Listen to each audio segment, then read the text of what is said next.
La parole est à Madame Marion Maréchal Le Pen. Pour les non-inscrits, vous avez 5 minutes, Madame la députée.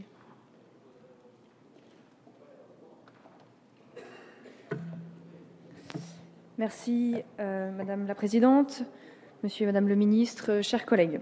Ce projet de loi est dangereux pour nos libertés individuelles et pour notre démocratie. Ce n'est pas moi qui le dis, c'est le juge antiterroriste Marc Trévidic.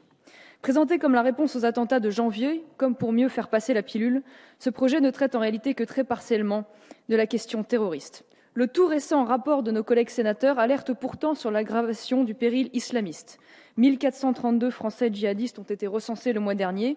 Premier fournisseur européen de l'État islamique, notre pays enregistre un doublement de nos ressortissants dans les filières syriennes et irakiennes sur la dernière année et une hausse de 84% de Français présents sur les zones de combat. Les mosquées salafistes, terreau du terrorisme, ont doublé en 5 ans sur notre territoire. Vous prévoyez dans ce texte 7 finalités à l'extension des techniques de renseignement, dont la prévention, je cite, « des atteintes à la forme républicaine des institutions et des violences collectives de nature à porter gravement atteinte à la paix publique ». Cette formulation particulièrement floue accroît largement le champ d'action des surveillances des renseignements bien au-delà de la menace terroriste, qui devient un prétexte alors à la surveillance politique. Il suffit pour s'en convaincre d'écouter le ministre de l'Intérieur en commission, évoquant la mouvance identitaire comme potentielle cible de cette surveillance arbitraire, oubliant par là même que toutes les violences et dégradations de ces dernières années sont le fait de groupuscules d'extrême gauche.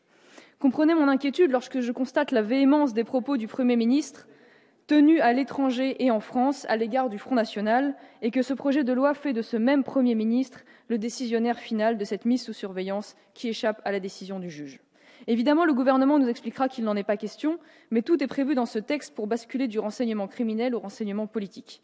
Il est intolérable dans un État de droit de permettre de telles atteintes à la vie privée des citoyens. D'autres finalités n'échappent pas à ce flou et deviennent une ouverture à toutes les dérives. Il aura fallu à minima conserver la notion d'intérêt essentiel, remplacée en commission par intérêt majeur, pour justifier un tel pouvoir étatique qui, entre de mauvaises mains, fait craindre un État Big Brother. Les techniques de recueil des données de connexion sont considérablement élargies.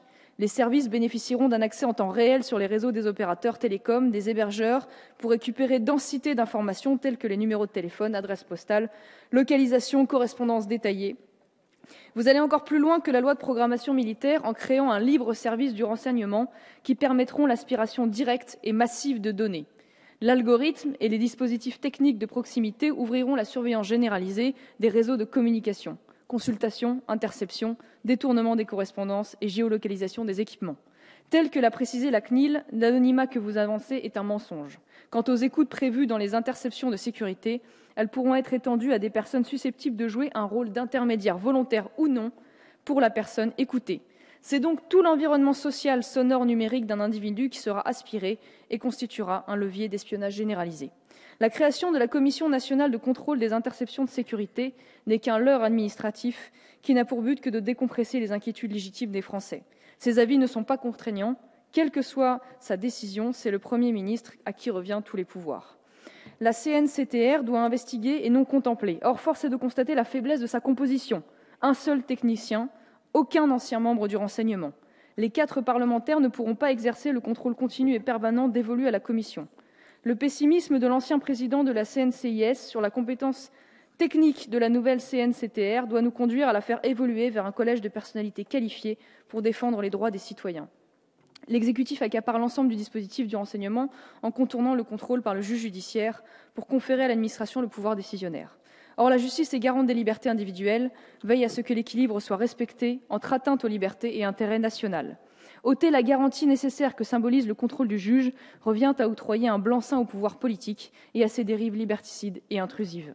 Les citoyens visés par le renseignement ne pourront donc saisir le juge administratif à travers le Conseil d'État qu'a posteriori et après le filtrage de la Commission.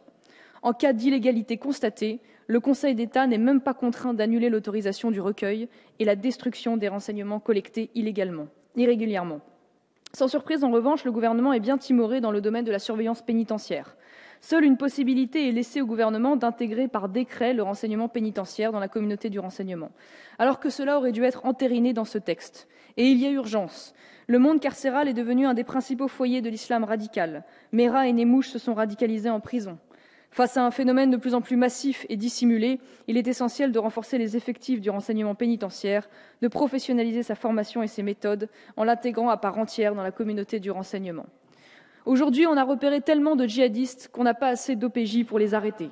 Pour défendre réellement notre pays, cessez donc de limiter les effectifs et les budgets de nos armées, de nos forces de police et de gendarmerie, contraintes de rationner les munitions, et de nos services pénitentiaires. À défaut de prendre de véritables mesures en aval sur le financement des filières islamistes, les flux migratoires, le recul de la laïcité, la politique pénale, votre projet de loi est une réponse partielle et dangereuse à la menace terroriste.